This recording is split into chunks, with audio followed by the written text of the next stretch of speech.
जय हिंद मेरे प्यारे साथियों। तो कैसे हैं आप लोग? आई होप आप सब लोग बढ़िया होंगे। सो गाइस, आज के सेशन में हम रीजनिंग के प्रैक्टिस सेट नंबर 35 करने वाले हैं, जिसमें हम महत्वपूर्ण 5 प्रश्न देखेंगे जो आगामी किसी भी एग्जाम के पॉइंट ऑफ व्यू से बहुत ज़्यादा महत्वपूर्ण है। ठीक है, तो देखिए इस वीडियो में आगे बढ़ने से पहले हम आपको दिखाते हैं कि इस वीडियो में हम किस तरह के प्रश्नों करने वाले हैं। तो देखिए कुछ इस टाइप के प्रश्न आपको देखने को मिलेंगे, जिसको हम आसानी से कैसे सॉल्व कर सकते हैं, इस वीडियो में हम उसके बारे में चर्चा करने वाले हैं। ठीक है, तो आप उस वीडियो में अंत तक बने रहिएगा, और वीडियो अच्छी लगे तो वीडियो को लाइक और हमारे चैनल पर पहली बार आए तो चैनल को सब्सक्राइब जरूर कीजिएगा। ठीक है, तो चलिए हम बढ़ते हैं पहले नंबर प्रश्न की ओर। तो देखिए यहाँ पे हमारा पहला नंबर प्रश्न है, यहाँ पे बोल रहा है क्वेश्चन कि दिए गए दो चिन्हों को परस्पर बदलने पर निम्नलिखित में से कौन सा समीकरण सही नहीं होगा। कौन सा समीकरण सही नहीं होगा हमें बताना है। और देखिए वो दो चिन्ह कौन कौन से है, तो एक प्लस है और एक भाग है। ठीक है, तो हमें इन दो चिन्हों को आपस में बदलना, यानी कहने का मतलब जहाँ प्लस होगा वहाँ पे हम भाग करेंगे और जहाँ भाग होगा वहाँ पे हम प्लस करेंगे। ठीक है, इसी तरह से चिन्ह को बदल करके हमें बताना है कि जो दोनों समीकरण है, इन दोनों समीकरण में से कौन सा समीकरण जो है गलत है। ठीक है, तो देखिए यहाँ पे आपको ऑप्शन दिया गया है, चलिए हम सॉल्व करते हैं। तो देखिए यहाँ पे पहला नंबर क्वेश्चन को पहले इधर टाइप कर लिखते हैं। देखिए यहाँ पे 27 और भाग है, तो भाग की जगह पर हम क्या लिखेंगे, प्लस लिखेंगे। उसके बाद यहाँ पे 3 है, उसके बाद -18 है। ठीक है, 18 के बाद मल्टीप्लाई क्या है, 3 है। और इधर देखिए 3 के बाद प्लस है, यहाँ पे देखिए प्लस है, तो प्लस को हम क्या करेंगे, यहाँ पे भाग करेंगे। ठीक है, तो यहाँ पे भाग होगा, भाग हो जाएगा, और माइनस 9 इक्वल टू 24 लिखते हैं। ठीक है, तो अब देखते हैं हम इसको समीकरण को सॉल्व करके कि क्या है समीकरण सही है या गलत है। हमें गलत समीकरण को बताना है, कौन सा समीकरण गलत है। ठीक है, तो चलिए इसको हमको जोड़ते हैं। तो देखिए 27 और 3 कितना हो जाएगा, तो 27 और 3 30 हो जाएगा। और यहाँ पे माइनस है, उसके बाद देखिए भाग और गुना में सबसे पहले क्रिया किसका किया जाता है, तो सबसे पहले भाग का क्रिया किया जाता है। ठीक है, तो आप इसको इस तरह से लिखेंगे 18 × 3 और भागा यहाँ पे हम 9 लिखेंगे। ठीक है, तो देखिए इसको हम काटेंगे तो 9 दूना का कितना हो जाएगा, 18 हो जाएगा, और इक्वल टू यहाँ पे 24 है, तो 24 हम लिखेंगे। ठीक है, अब देखिए यहाँ से हम क्या करेंगे, तो यहाँ से देखिए 30 हो गया, और माइनस यहाँ पे क्या होगा, 3 और 2 में मल्टीप्लाई होगा तो कितना होगा, 6 होगा। तो इन दोनों को हम 30 में से 6 घटाते हैं तो क्या होगा, तो 30 में से 6 घटाएंगे तो यहाँ पे हमारा जो है निकल कर आएगा वह 24 आएगा। यानी कि जो हमारा समीकरण है यह सही है, समीकरण 1 नंबर समीकरण सही है। ठीक है, तो 1 नंबर समीकरण हमारा सही होगा। हमें खोजना है कि गलत समीकरण, जो समीकरण मतलब गलत है उसको हमें खोजना है। ठीक है, अब देखिए दूसरा नंबर सवाल है यहाँ पे हमारा। देखिए दूसरा नंबर हमारा सवाल क्या बोल रहा है, देखिए यहाँ पे बोल रहा है कि 12 और भाग है, तो भाग के जगह पर क्या करेंगे, प्लस करेंगे। ठीक है, उसके बाद 8 है, उसके बाद मल्टीप्लाई करेंगे, उसके बाद 12 है, और पुनः यहाँ पे प्लस दिया है तो प्लस की जगह पर हम क्या करेंगे, भाग कर देंगे। उसके बाद 16 है और -7 है इक्वल टू 19 है। ठीक है, अब यहाँ पे देखना है कि इनको सोल्यूशन करने के बाद क्या हमें 19 आ रहा है। अगर आ रहा होगा तो दूसरा नंबर भी सवाल हमारा सही हो जाएगा। ठीक है, तो चलिए हम जोड़ते हैं। तो देखिए यहाँ पे देखिए सबसे पहले हमें क्या करना पड़ता है, इसमें भाई भाग की क्रिया करेंगे। ठीक है, तो भाग की क्रिया कीजिएगा, तो देखिए यहाँ पे क्या कीजिएगा, 12 + 8, यहाँ पे मल्टीप्लाई है, यहाँ पे 12 है, और भाग यहाँ पे है तो यहाँ पे हम 16 लिखेंगे, और यहाँ पे -7 है। ठीक है, तो यहाँ से हम काटिए तो 8 दूना का 16, और 2 से आप यहाँ पे काटिएगा तो 6 आएगा। ठीक है, अब इसके आगे बढ़िएगा तो देखिए 12 है, और इधर 12, और यहाँ मल्टीप्लाई, यहाँ पे देखिए 12 के बाद यहाँ पे क्या +6 है, +6 और -7। ठीक है, अब इसको आप जोड़िएगा तो 12 6 कितना होता है, 18, 18 में से 7 जाएगा तो कितना आएगा, 11। ठीक है, 11 आ रहा है, परंतु हमारा यहाँ पे 19 है। ठीक है, 19 हमें बताना था, जो कि यहाँ से यहाँ पे चिन्ह बदलने पर हमें जो समीकरण है यह समीकरण गलत हो गया है। ठीक है, तो हमें इस क्वेश्चन में गलत ही बताना था, तो इस क्वेश्चन का राइट आंसर क्या हो जाएगा, ऑप्शन नंबर डी, केवल दो ही समीकरण है, 2 नंबर समीकरण है जो कि गलत है। बाकी पहला समीकरण जो है वह संतुष्ट है। ठीक है, वह समीकरण जो है संतुलित है। ठीक है, तो इसका जो राइट आंसर हो जाएगा ऑप्शन नंबर डी। ठीक है, तो देखिए नेक्स्ट यहाँ पे दूसरा प्रश्न यहाँ पे हमारा बोल रहा है, दूसरा प्रश्न बोल रहा है कि एक निश्चित कूट भाषा में कैप्चर्स को जो है इतना लिखा जाता है, इतना के रूप में कूटबद्ध किया जाता है। ठीक है, उसी तरह डेकोरेट को इतने के रूप में कूटबद्ध किया जाता है। तो उसी भाषा में हमें एजुकेटर को बताना है कि एजुकेटर के लिए किस कूट किया जाए, के लिए कूट क्या है। ठीक है, तो देखिए सबसे पहले हम देखेंगे कि यहाँ पे कैप्चर्स को किस प्रकार से ऐसे लिखा है, और एडुकेटर को कैसे यहाँ पे इस तरह से लिखा है। ठीक है, तो यह से हमें यह जो है हमें पहले ज्ञात करना पड़ेगा। ठीक है, चलिए हम लिखते हैं यहाँ पे यहाँ पे देखिए CAPTURES, तो यह कैप्चर्स हो गया। और कैप्चर्स को किस तरह से लिखा है यह भी हमें पता करना है। ठीक है, तो यहाँ देखिए सबसे पहले यहाँ पे 24 लिखा है, उसके बाद 11 लिखा है, उसके बाद पुनः 12 लिखा है, 11 12 हो गया, सॉरी 11 12। ठीक है, 11 12 हो गया। उसके बाद यहाँ पे 20 है, 6 18 22 और यहाँ पे 19 है। ठीक है, तो देखिए यहाँ पे ज्ञात करना होगा कि यहाँ पे हम किस तरह से लिखा है। ठीक है, तो देखिए सी के मान 24 लिखा है। सी को या तो हम 3 लिख सकते हैं या फिर इसका अपोजिट वैल्यू जो कि 24 होता है वह लिख सकते हैं। तो सी का यहाँ पे क्या मान लिखा है, तो सी का यहाँ पे अपोजिट वैल्यू लिखा है। ठीक है, पहले हम कलर चेंज कर लेते हैं ताकि हमें जो विजिबल हो आसानी से। ठीक है, तो देखिए यहाँ पे सी का जो अपोजिट वैल्यू लिखा है। ठीक है, उसी तरह से ए का देखिए, ए का 1 होता है मान, तो 1 लिखा है। पी देखिए, पी जो है हमारा 16 पे आता है और इसका अपोजिट वैल्यू देखा जाए तो पी का अपोजिट वैल्यू कितना होता है, तो पी का अपोजिट 11 होता है। ठीक है, उसके बाद टी देखिए, टी का मान कितना होता है, टी का जो है सीधा सीधी जो है हमारा 20 हो जाता है। ठीक है, यानी कि एक छोड़कर एक मान अल्टरनेट करके जो है अपोजिट और सेम लिख रहा है। ठीक है, टी का देखिए, टी का 20 होता है तो 20 लिख दिया है यहाँ पे। उसके बाद देखिए यू कितने पे आता है, तो यू जो है हमारा 21 पे आता है और 21 का अपोजिट कितना होता है, तो यू का अपोजिट हमारा 6 होता है, एफ होता है। ठीक है, उसी तरह से देखिए आर के लिए 18 ठीक लिख दिया है। ई का जो 5 होता है, 5 के लिए क्या लिखा है, 22 लिखा है जो कि अपोजिट वैल्यू होता है। तो 4 का अपोजिट वैल्यू क्या होता है, 22 होता है।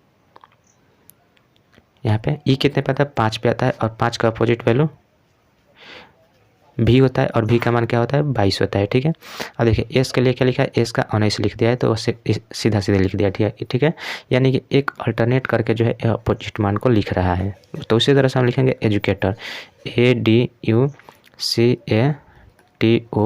एजुकेटर को लिखेंगे किस प्रकार से लिखेंगे, तो देखिए सबसे पहले हम लिख ले रहे हैं कि किसको हमें अपोजिट वैल्यू लिखना है। तो देखिए यहाँ पे हम टिक लगा रहे हैं, उसका जो है हमें अपोजिट वैल्यू लिखना है। ठीक है, तो देखिए ई का मान कितना होता है, 5 और 5 का अपोजिट वैल्यू कितना होता है, 22 होता है। डी हमारा 4 पे आता है तो 4 लिखेंगे। देखिए यहाँ पे यू है तो यू जो है, यू हमारा कितने पे आता है, यू हमारा 21 पे आता है, उसका अपोजिट मान कितना होता है, 6 होता है। सी देखिए, सी के हम लिए 3 लिखेंगे। ठीक है, ए का अपोजिट मान लिखना है तो ए का जो 1 पे आता है उसका अपोजिट मान कितना होता है, तो 26 होता है। ठीक है, टी के लिए हम क्या लिखेंगे, 20 लिख देंगे। ओ देखिए, ओ हमारा 15 पे आता है और उसका अपोजिट मान कितना होता है, तो उसका अपोजिट मान 12 होता है। ठीक है, उसके बाद देखिए आर का अपोजिट मान कितना होता है, तो आर का सीधा सीधा हम लिखना है तो आर का 18 होता है। ठीक है, और देखिए यह खोजना है कि हमें 22, 46, 32 या 62, 0, 12, 18 यह किस ऑप्शन में है। ठीक है, तो देखिए यह ऑप्शन नंबर जो है बी में है, इसी में आपको दिख रहा है कि 22, 46, 32, उसके बाद 62, 0, 12, 18। ठीक है, तो ये ऑप्शन नंबर बी में मिल रहा है, राइट आंसर हमारा ऑप्शन नंबर बी हो जाएगा। ठीक है, तो यहाँ पे आपने देखा कि किस तरह से इस सवाल को सॉल्व किया गया है। सबसे पहले आपको उसके मान को देखना होगा किस तरह से इसको लिखा है, यानी कि पहला जो है उसका पहले से शुरू कर रहा है तो पहला का अपोजिट लिख रहा है, उसके बाद उसका सेम लिख रहा है, उसके बाद उसका फिर अपोजिट सेम यानी अल्टरनेट करके यह जो सेम अपोजिट कर रहा है। ठीक है, उसी तरह से हमें सवाल को बनाना था, आंसर बनाना था। ठीक है, चलिए अब नेक्स्ट क्वेश्चन की ओर बढ़ते हैं। तो देखिए यहाँ पे नेक्स्ट हमारा क्वेश्चन है, देखिए नेक्स्ट यहाँ पे हमारा तीसरा नंबर प्रश्न है। चलिए इसको हम सॉल्व करते हैं कि यह कैसे बनेगा। देखिए यहाँ पे तीसरा नंबर प्रश्न है कि एक निश्चित कूट भाषा में रेमेन को क्या लिख रहा है, रिक्यूव लिख रहा है। देखिए रिक्यूव के रूप में कूटबद्ध किया जाता है, तो उसी कूट भाषा में मॉडल के लिए क्या लिखा जाएगा। ठीक है, तो देखिए सबसे पहले हमें खोजना होगा कि रेमेन को किस तरह से लिखा है। ठीक है, तो यहाँ पे हम लिख ले रहे हैं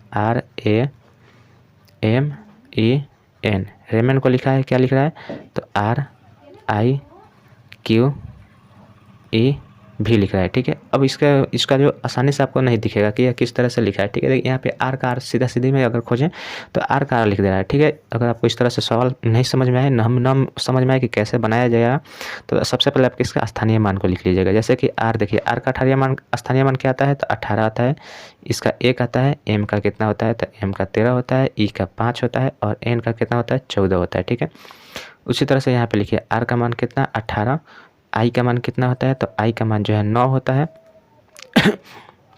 क्यू का मान कितना होता है, तो क्यू का 17 होता है और ई का कितना होता है, 5 होता है और भी का मान कितना होता है, तो भी का मान जो है 22 होता है। ठीक है, अब देखिए, अब यहाँ पे देखिए यहाँ 18, 9, 17, 5 और 22 है। ठीक है, तो आप इसको अगर अच्छी तरह से देखिएगा तो देखिए यह कोना कोनी लिखा गया है। ठीक है, आर को यहाँ पे आर में 4 जोड़ा है और यहाँ पे 18, 4, 22 होता है। ठीक है, ये देखिए 1 पे आता है और 1 में 4 जोड़िएगा तो 5 आएगा। ठीक है, उसी तरह से 13 में 4 जोड़िएगा तो 17 आएगा और 5 में 4 जोड़िएगा तो 9 आएगा और एन में जो है 5 जोड़िएगा तो 8 आएगा। ठीक है, तो देखिए यह इस तरह से लिखा है, एक कोना कोनी इसका मतलब तिरछा तिरछी करके इसको लिख दिया है। ठीक है, तो उसी तरह से 4 4 प्लस करके सभी में 4 प्लस करके तिरछा तिरछी करके जोड़ा है। ठीक है, उसी तरह से हम मॉडल को लिखेंगे। ठीक है, तो DEL, ठीक है। तो मॉडल को लिखेंगे तो देखिए एम में एम कितने पे आता है, एम 13 पे आता है, और 13 में 4 जोड़िएगा तो क्या आएगा, 13 4 17 होता है। 17 नंबर पर क्या आता है, तो 17 नंबर पर जो हमारा ऑप्शन क्यू आता है, ठीक है। उसके बाद देखिए ओ हमारा कितने पे आता है, तो ओ 15 पे आता है, और 15 में 4 जोड़िएगा तो 15 4 19, और 19 में क्या आता है, तो 19 नंबर पर जो हमारा शब्द आता है वह है एस, तो ठीक है QS। QS हो गया। डी देखिए डी हमारा कितने पे आता है, 4 पे आता है, 4 में 4 जोड़िएगा तो 8 होगा, और 8 नंबर पे हमारा जो शब्द आता है वह एच आता है, ठीक है, एच आता है। ये देखिए ई 5 पे आता है, और 5 6 9 होता है, और 9 नंबर पे हमारा क्या आता है, तो 9 नंबर पे आई आता है। एल देखिए एल हमारा कितने पे आता है, 12 पे, और 12 4 जोड़िएगा तो 16 होगा। 16 नंबर पे क्या आता था, 16 नंबर पी आता है। तो PHIHSQ, ठीक है। यह देखिए किस ऑप्शन में है, तो ऑप्शन हमारा देखिए यहाँ पे बी ऑप्शन में है PIHSQ, ठीक है। तो ऑप्शन बी जो है इस क्वेश्चन का बिल्कुल राइट आंसर हो जाएगा, ठीक है। चलिए बढ़ते हैं अब नेक्स्ट प्रश्न की ओर। तो देखिए नेक्स्ट यहाँ पे हमारा चौथा नंबर देखिए प्रश्न है। यहाँ पे क्वेश्चन है कि एक श्रृंखला दी गई है जिसमें से एक पद लुप्त है। दिए गए विकल्पों में से उस सही विकल्प का चयन कीजिए जो कि श्रृंखला को पूरा करेगा, ठीक है। जो श्रृंखला को पूरा करेगा हमें वह बताना है। यहाँ पे कौन सा शब्द लिखा जाएगा। तो देखिए यहाँ पे टी से एस लिखा है, टी से एस लिखा है, तो टी से एस कैसे, सॉरी टी से एस बोलना है, हाँ टी से एस। यहाँ पे देखिए टी से एस आया है, तो टी से एस क्या हुआ है, तो यहाँ पे देखिए यहाँ पे माइनस हमें क्या हुआ, -1 हुआ है, तब जाकर टी एस आया है। और एस से आर पे आइए तो यहाँ पे देखिए यहाँ पे भी -1 हुआ है। उसी तरह से आर से क्यू पे आइएगा तो यहाँ पे भी -1 हो रहा है। तो हमें क्या करना है, हमें भी -1 करना होगा यहाँ पे। तो -1 कीजिएगा तो क्यू में से -1 कीजिएगा तो यहाँ पे पी आ जाएगा, ठीक है। उसी तरह से अब आगे देखिए, आगे यहाँ से क्या करेंगे, यहाँ पे देखिए डी से आई पे है, तो डी से आई पे आने पे क्या हो रहा है, तो डी से आई में आने पर डी 4 पे होता है और आई 9 पे होता है। तो यहाँ पे क्या हुआ, +5 हुआ है, ठीक है। आई से देखिए एन पे जाएगा, तो आई 9 पे होता है, 9 5 कितना होता है, 9 5 14 होता है, और 14 नंबर पर जो है एन आता है। और देखिए एन 14 पे होता है, 14 में 5 जोड़िएगा तो 14 5 19 होता है। तो 19 पे में क्या आता है, एस आता है। तो एस 19 पे आता है, और 19 में जब 5 जोड़िएगा आप तो 19 5 कितना हो जाएगा, 19 5 24 होगा, 24 नंबर पे क्या आएगा, एक्स आएगा, ठीक है। तो पी एक्स आ गया। अब देखिए पी एक्स से 2 ऑप्शन है, ऑप्शन ए और ऑप्शन डी। चलिए इसके आगे हम देखते हैं कि आगे किस तरह से किया है। तो देखिए एस से यहाँ पे जे पे गया है, ठीक है। एस से जे पे जाइएगा तो कितना यहाँ पे घट रहा है, तो एस से जे पे जाइए। तो एस देखिए एस हमारा 19 पे आता है, और जे जो है हमारा कितने पे, 10 पे आता है। तो यहाँ पे क्या हुआ है, तो यहाँ पे -9 हुआ है, ठीक है। उसी तरह से यहाँ पे एस से ए पे जाइए, देखिए तो एस से देखिए जे से जे, देखिए जे 10 पे होता है और ए हमारा 1 पे होता है। 10 में से 1 पे आए तो सीधा यहाँ पे क्या दिख रहा है, -1 हुआ है, ठीक है। अब देखिए ए से यहाँ पे -1 कीजिएगा, तो -1 कीजिएगा तो आपका जो सीरीज है अल्फ़ाबेट वो पुनः पीछे से आएगा, यानी कि Z 1 हो जाएगा, Y 2 हो जाएगा, X 3 हो जाएगा, और W 4 हो जाएगा, ठीक है। तो इस तरह से आइएगा तो -9 कीजिएगा, तो -9 कीजिएगा तो आपका R मिलेगा, ठीक है। और जो कि R हमारा कितने पे आता है, 18 पे आता है। अब 18 में से 9 कीजिएगा, 18 में से 9 कीजिएगा तो 9 पे आइएगा, और 9 नंबर पे क्या आता है, तो 9 नंबर पे हमारा जो 18 में से 9 घटाइएगा तो 9 नंबर पे हमारा क्या आता है, तो 9 नंबर पे आई आता है, ठीक है। यानी कि हमारा जो संख्या निकल कर आया है PXI, यह हमें संख्या हमें प्राप्त हुआ। और ये संख्या देखिए किस ऑप्शन में दिया है, तो संख्या ऑप्शन हमारा ए में दिया है, जो कि हमारा राइट आंसर हो जाएगा PXI, ठीक है। चलिए अब बढ़ते हैं नेक्स्ट प्रश्न की ओर। तो देखिए नेक्स्ट और लास्ट प्रश्न है हमारा, जो कि यह के ब्लड रिलेशन से संबंधित प्रश्न है, जहाँ पे देखिए बोल रहा है एम एल का पिता है, ठीक है। एम एल का पिता है, एम जो है एल का पिता है, ठीक है। तो पिता है तो इसको हम क्या करेंगे, प्लस यानी मेल है, ठीक है। एल का कोई जेंडर क्लियर नहीं है। अब देखिए बोल रहा है आर एम का पिता है, आर जो है आर एम का पिता है, एम का पिता आर है, ठीक है। यहाँ पे पिता को हम क्या करते हैं, ऊपर नीचे की तरफ डिकोड करते हैं, ठीक है। तो सब यहाँ पे थोड़ा डायग्राम गलत हो गया था, अब से बनाते हैं, ठीक है। तो देखिए एल का पिता कौन है, एल का पिता एम है, इसको जेंडर प्लस करेंगे। और देखिए एम का पिता कौन है, तो एम का पिता जो है हमारा आर है, तो आर है तो यह भी प्लस होगा। अब देखिए क्यू एस का पति है, क्यू जो है एस का पति है, इसमें से किसी में रिलेशन नहीं बन रहा है तो इसको हम अलग साइड में लिखेंगे। क्यू जो है एस का पति है, तो पति और पत्नी को जो हम डबल लाइन से डिकोड करते हैं। देखिए क्यू जो है एस का पति है, तो पति है तो यह प्लस हो जाएगा।